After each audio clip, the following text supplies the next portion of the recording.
नमस्कार, मैं हूं आमिर बेग। आप देख रहे हैं सिटी बुलेटिन न्यूज। पेश हैं आज के प्रमुख समाचार। अयोध्या में राम मंदिर निर्माण के लिए चल रहे नींव खुदाई के कार्य को लेकर के एक बड़ी खबर। गर्भगृह स्थल से निकलने वाली मिट्टी सुरक्षित रखने की योजना बनाई गई है, जिसके लिए निर्माण कार्य के लिए गर्भगृह स्थल से 400 फुट लंबा व 250 फुट चौड़ा स्थान, जहां पर खुदाई का कार्य चल रहा है, जहां पर लगभग 20 फुट तक मिट्टी हटाई जा चुकी है। अब गर्भगृह स्थल से मिट्टी को हटाए जाने के साथ उसे सुरक्षित भी किया जा रहा है, जिसे निर्माण कार्य पूरा होने के बाद पुनः परिसर में ही लगाया जा सकेगा। राम मंदिर निर्माण से देश विदेश की आस्था जुड़ी है। दूर दूर तक रहने वाले लोग भगवान राम के मंदिर निर्माण में सहयोग ही नहीं दे रहे हैं, बल्कि उनके दर्शन के लिए आतुर हैं। ऐसे में चल रहे मंदिर निर्माण कार्य में किसी प्रकार से राम भक्तों की आस्था पर ठेस न पहुंचे, इसका पूरा ख्याल रखा जा रहा है। राम जन्मभूमि परिसर में भगवान श्री राम के भव्य मंदिर निर्माण के लिए नींव खुदाई का कार्य अंतिम चरण में है। 2.7 एकड़ में मंदिर निर्माण के लिए बड़ी संख्या में मिट्टी को हटाया जा चुका है, तो वहीं अब भगवान श्री राम के जन्म स्थान गर्भगृह स्थल से मिट्टी हटाने की प्रक्रिया शुरू हो गई है और इसे सुरक्षित रखने का कार्य भी किया जा रहा है, जिसके लिए राम जन्मभूमि परिसर में कुबेर टीला व विश्व हिंदू परिषद के कार सेवकपुरम स्थल पर सुरक्षित पहुंचाया जा रहा है। इस दौरान इन स्थानों पर देखरेख के लिए 2 शिफ्टों में ड्यूटी भी लगाई गई है। ट्रस्ट के सदस्य डॉक्टर अनिल मिश्रा ने बताया कि भगवान श्री राम के जन्म स्थान से देश के करोड़ों लोगों की आस्था जुड़ी है और यहाँ पर बहुत से लोगों ने बलिदान दिया है। हम उस स्थान की मिट्टी को उतना ही महत्व देते हैं, क्योंकि उस स्थान की कण कण की रक्षा करना हम अपना धर्म समझते हैं। जन्म स्थान तो देश के करोड़ों करोड़ हिंदुओं की आस्था का प्रश्न था ही, इसीलिए कितने बलिदान हुए, हम उसको उतना ही महत्व देते हैं। हमने वहाँ की एक मिट्टी की तो बात ही अलग है, वहाँ के कण कण की रक्षा करना हम अपना धर्म समझते हैं। नींव खुदाई होनी है तो स्वाभाविक रूप से मिट्टी हटाना पड़ेगा। मिट्टी हटा करके परिसर में ही कुबेर टीले के आसपास जो हमारे पास निचला स्थान है वहाँ भर रहे हैं, रख रहे हैं। वहाँ रखने के बाद अगर कुछ और मिट्टी कहीं हटानी होगी, वो भी हम अपने परिसर में ले आकर के रखेंगे, जिससे कि बाद में जब इंजीनियर्ड फील्ड मटेरियल भरने के बाद भराई करनी हो तो वही भगवान राम के जन्म स्थान की मिट्टी को हम ले जा करके वहाँ भर सकें। इसलिए उसको सुरक्षित रख रहे हैं, बाद में उसका उपयोग करेंगे। पंचायत चुनाव की आहट है। ऐसे में कई ग्राम प्रधान प्रधानमंत्री आवास योजना के दम पर चुनावी नैया पार करने की जुगत में हैं, लेकिन सैकड़ों गरीब अभी ऐसे हैं जिन्हें एक अदद मकान उपलब्ध नहीं हो पाया, छप्पर के घरों में रहने को विवश हैं। जी हां, हम आपको ले चलते हैं बीकापुर विकासखंड की ग्राम पंचायत रामनगर में। हाल यह है कि 5 साल पहले छप्पर में जो परिवार जीवन यापन कर रहा था, वो आज भी टकटकी लगाए अपनी बारी आने का इंतजार कर रहा है, मगर गणितबाजी के चक्कर में गरीब का नाम और नंबर लिस्ट में होते हुए भी वरीयता क्रम में नहीं आ पा रहा है। निचले पादान पर बैठे यह परिवार आज भी इस इंतजार में है कि सरकार द्वारा चलाई जा रही आवास योजना में कभी उन्हें भी घर मुहैया हो सकेगा। इन परिवारों के पास भले ही छांव पाने के लिए छप्पर हो, मगर बरसात के दिनों में तो इनकी हालत खराब हो जाती है, जीवन यापन कठिन हो जाता है। रामनगर गांव की पूजा हो या फिर सुनीता या फिर रुक्मणी, कमोबेश सबकी एक जैसी ही कहानी है।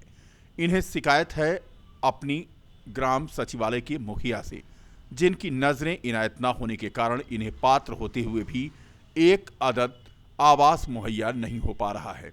अपनी टूटी फूटी भाषा में यह अपनी पीड़ा भले ही न बता पा रही हों, लेकिन इतना तो तय है कि गणित के खेल में फंसा इनका नसीब कतिपय कारणों से नहीं हो पा रहा है रोशन। रामनगर ग्राम पंचायत के कुछ चुनिंदा गरीब तो बानगी भर हैं, जबकि जनपद के करीब करीब हर गांव में झोपड़ी में रहने वाले निचले पायदान के यह गरीब अपनी बारी आने का इंतजार आज भी कर रहे हैं। अब पूरी समस्या तो है ही है, जब कुछ ना दे सरकार तो कब करा जाए। हाँ लिस्टियम ना हो तो बताओ तो अकेले अभी का मैं सबसे गरीब व्यक्ति जिसके आज तक जो लाभ से वंचित रहा, जिसके आज भी छप्पर के मकान थे और जिनको खाने के दो वक्त की रोटी मुयस्सर नहीं होती है, ऐसे लोगों को चयनित करके उनको आवास योजना से लाभान्वित करने का और अंत्योदय योजना से उनको सोच थी। इसके बाद भी माननीय प्रधानमंत्री आवास योजना, माननीय मुख्यमंत्री आवास योजना का लाभार्थी का चयन किस तरीके से किया जाता है ये गांव का व्यक्ति नहीं जान पाता है और वो आज सबसे कमज़ोर व्यक्ति उसी लाइन में आज भी खड़ा है, उसका आवास नहीं बना और गणित के खेल में सूची में हमेशा नाम रहता है, इस बार आपका हो जाएगा। ऐसे तमाम लोग, अभी तो आप 3-4 लोगों को देख करके आए हैं, ऐसे इसी तरीके से पूरे ब्लॉक में तमाम लाभार्थी वंचित रह गए हैं।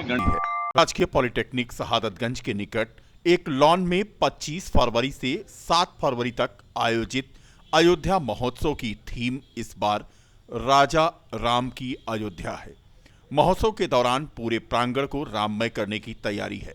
अंतर्राष्ट्रीय ख्यात प्राप्त कवि व सिनेमा टीवी अभिनेताओं के साथ लोक संस्कृति को परिभाषित करने वाले कलाकार महोत्सव की शोभा होंगे। अयोध्या की संस्कृति को दर्शाते कार्यक्रम भारतीय परिवेश में मिश्रित संस्कारों की झलक दिखाएंगे।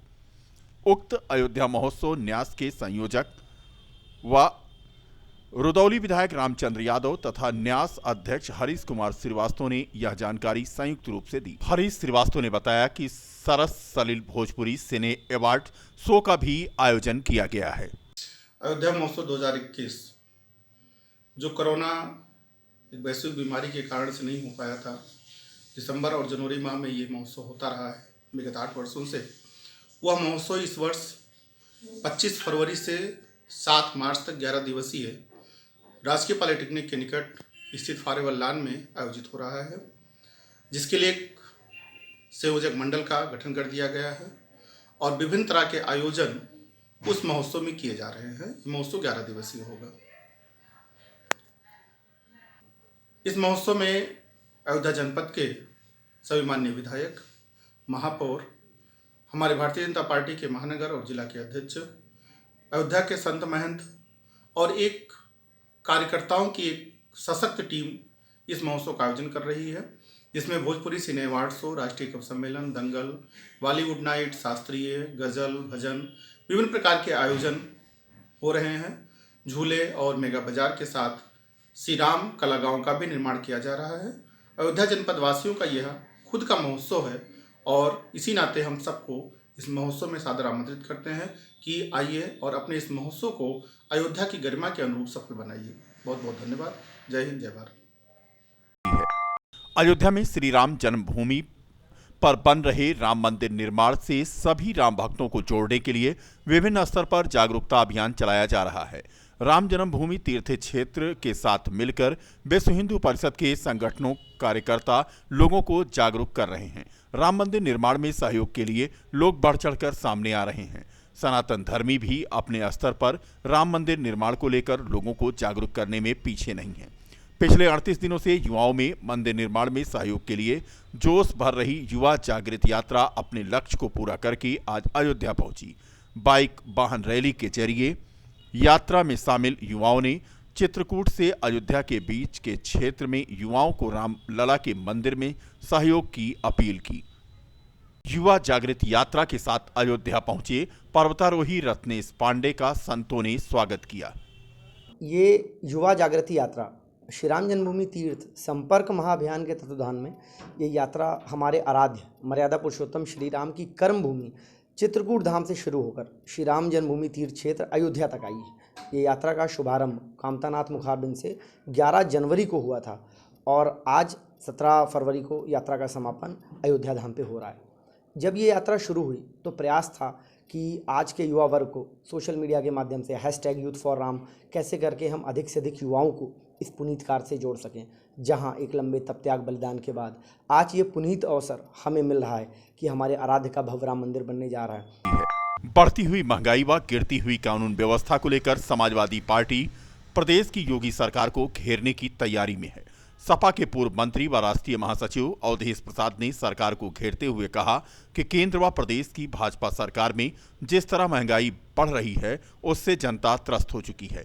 इन्हीं मुद्दों को लेकर पूर्व मंत्री अपने विधानसभा क्षेत्र मिल्कीपुर में आगामी 23 फरवरी को 1 दिवसीय धरना प्रदर्शन कर राज्यपाल को ज्ञापन सौंपेंगे।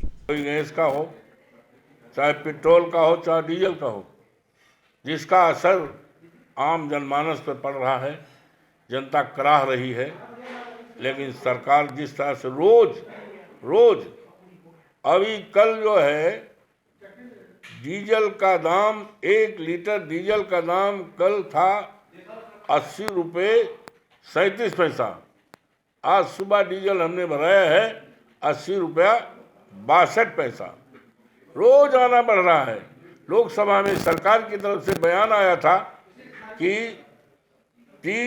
300 दिन में 60 बार दाम बढ़ाया गया है, लेकिन बयान के बाद तो रोज आना तो इसका असर महंगाई पे पड़ेगी।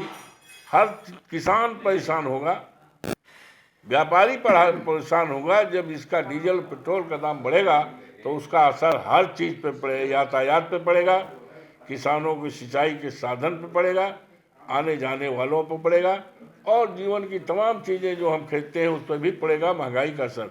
और जिस रफ्तार से महंगाई बढ़ रही है, ऐसा तो लगता है कि आसमान छोटा पड़ जाएगा और महंगाई आसमान से भी ऊपर हो जाएगी और जनता इससे पूरी तरह तबाह और बर्बाद हो जाएगी। एक तो ये था।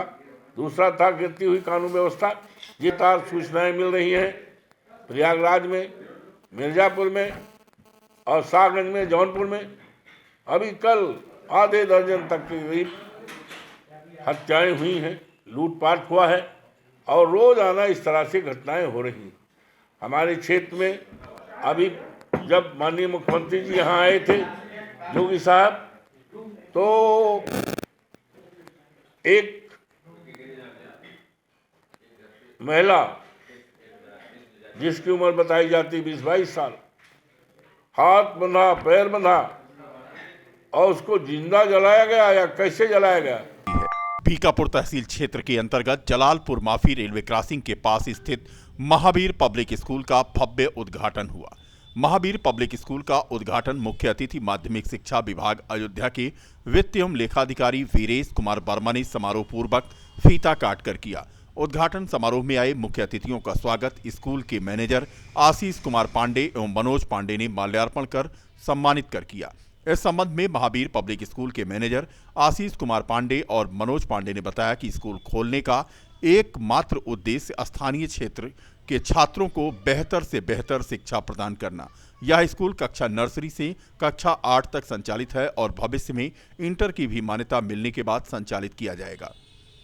1 मार्च से क्लास यहां पर स्टार्ट कर दी जाएगी और एडमिशन की प्रक्रिया भी शुरू हो गई है। इस स्कूल के प्रबंधक द्वारा निःशुल्क एडमिशन की व्यवस्था की गई है।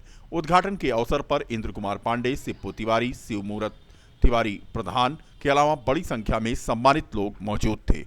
हमारे विद्यालय का महावीर पब्लिक स्कूल का उद्घाटन श्रीमान वित्त एवं लेखाधिकारी माध्यमिक शिक्षा परिषद फैजाबाद श्रीमान वीरेश वर्मा जी के कर कमलों से हुआ है, जिसका उद्देश्य है कि उच्च शिक्षा के लिए हम राष्ट्रीय एवं अंतर्राष्ट्रीय स्तर के छात्र तैयार कर पाएँ और अपने इन उद्देश्यों को पूरा करते हुए हम समाज को एक नेक, कर्मठ और ईमानदार नागरिक दे पाएँ, ऐसा हमारा लक्ष्य है। ये विद्यालय CBSE बोर्ड के प्रारूप पर कार्य करेगा और अभी इसकी कक्षाएं नर्सरी से लेकर के कक्षा 7 तक प्रारंभ की जाएंगी। मणि पर्वत स्थित हजरत पैगंबर सीस के 2 दिवसीय सालाना उर्स का आज समापन हो गया। इस मौके पर सोनभद्र से आए मुफ्ती शब्बीर अहमद ने अल्लामा इकबाल की लाइन के साथ अपनी तकरीर शुरू की। अपने बयान में उन्होंने कहा कि प्रेम में जो खो गया उसके लिए दुनिया की हर चीज़ बेकार होती है, वो प्रेम चाहे जिस चीज़ से हो।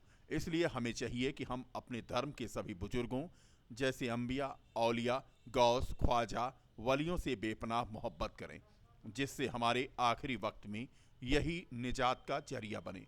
गौरतलब है कि मंगलवार से शुरू हुए उर्स पाक के दूसरे दिन यानी बुधवार को बाद नमाज फजर कुरान ख्वानी होने के बाद सुबह 10 बजे गुस्ल मजार शरीफ संपन्न हुआ, जिसके बाद पूरे दिन ईद मिलादुल नबी का आयोजन हुआ, जिसमें मौलाना मुश्ताक अहमद, मुफ्ती जियाउल हक, मौलाना अहमद हुसैन सिद्दीकी आदि ने तकरीर किया। इस मौके पर ओवैसी की पार्टी के प्रदेश अध्यक्ष के अलावा पूर्व राज्य मंत्री तेज नारायण पांडे पवन भी पार्षदों व महानगर कमेटी के साथ दरगाह पर पहुंचकर हाजिरी लगाई। AIMIM के प्रदेश अध्यक्ष डॉक्टर अब्दुल मन्नान भी यहां पहुंचे और अपनी हाजिरी लगाई। शाम में ऑल इंडिया मुशायरे का आयोजन हुआ, जिसमें दूर दराज जो आज की तकरीबात के लिए बड़ी कोशिशें जद्दोजहद मुतलवी दरगाह सैयद हिलाल अहमद, हाजी महमूद हासिब असलम, मौलाना मुश्ताक अहमद, आजम कादरी, मोहम्मद इरफान उर्फ नन्हे मियाँ, मोहम्मद अच्छन, नौसाद आलम, सूफी सुहेल साबरी, वजीर अहमद, सैयद यजदानी के अलावा बड़ी संख्या में जायरीन मौजूद रहे। देखिए, सबसे पहले तो मैं ये सभी जितने ज़ायरीन आए हुए यहाँ पे और पूरे देशवासियों को हज़रत सीस इस्लाम के उर्स मुबारक के मौके पर सबको मुबारकबाद देना चाहूँगा। दूसरी बात यूँ जान लीजिए कि ये वो बाबरकत आस्ताना है जहाँ से दुनिया शुरू हुई है। दुनिया पे जितने लोग हैं वो सभी लोग हज़रत आदम अलैहिस्सलाम के संतानों में से हैं, उन्हीं के साहिबजादे ये हैं। इस्लाम के पहले पैगंबर हैं। ये उनके बेटे हज़रत शीस अलैहिस्सलाम की मज़ार मुक़द्दस है, जिस पर हम और सब आज हाजिर हुए हैं। ये आपका सालाना उर्स है और ये वो आस्थाना है जहाँ पर हिंदू, मुसलमान, सिख और ईसाई बड़ी तादाद में आज ही नहीं पूरे साल हाजिर होते हैं और यहाँ से हम लोग अमन और शांति का पैगाम देते हैं, क्योंकि हम लोग सूफ़ी संत संप्रदाय के मानने वाले हैं।